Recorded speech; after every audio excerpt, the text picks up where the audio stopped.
So this week I'm writing a load of course materials and filming a lot of videos on ISO 45001 management systems. Frankly, it's bored me to tears. I absolutely hate ISO management systems. Nothing personal, nothing particularly against them. I just find them to be so bureaucratic, and I find the standards so dense and boring to read. It's just boring. That's all I find it is. And it just seems to be very paperwork focused. But anyway, you know, I've got to write a course on it.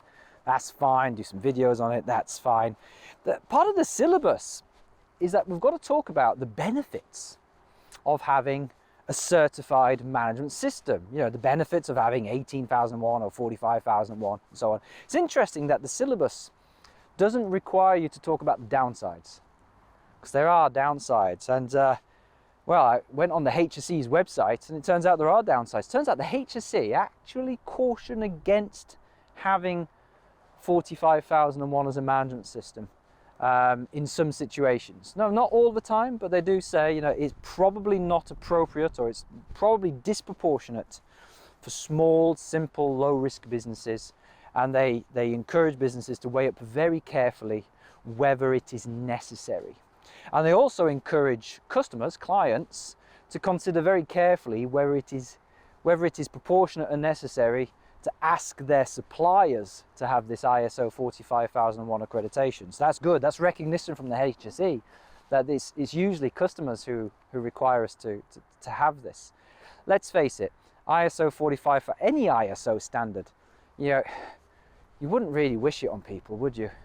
It's like, it's a lot of paperwork, a lot of writing down policies which often don't really need to be written down, getting an auditor in to do multiple audits, and that comes at a cost. Auditors aren't cheap, but you'll have, you know, probably at least 2 pre-certification audits, and then the certification audit, and then usually audits, what, once a year, once of 2 years, once you get going. Lots of regular audits, and then it's the time to implement these systems to the level of detail that is needed. I went on the ISO's website to get their point of view, and the ISO, obviously, they take a different view to the HSE. They say that small, low-risk businesses don't need to have overly complex, overly bureaucratic systems in order to pass the audit. As far as they're concerned, you've got a simple business, you can have a simple system and still meet the standard. Interesting point of view. Very much counters the HSE. And I'm wondering which one's telling the truth. They can't both be right, or maybe they're both a bit right. The HSE are pushing people towards the HSG 65 model, which they link to on their website. ISO, well, ISO, they stand to benefit commercially.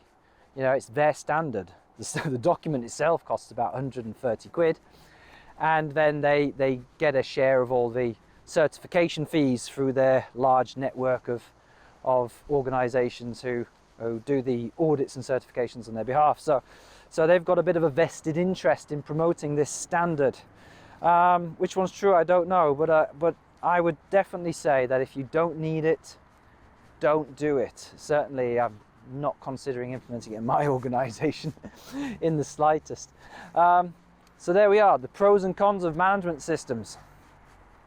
Might be worth discussing that on some of these courses sometimes.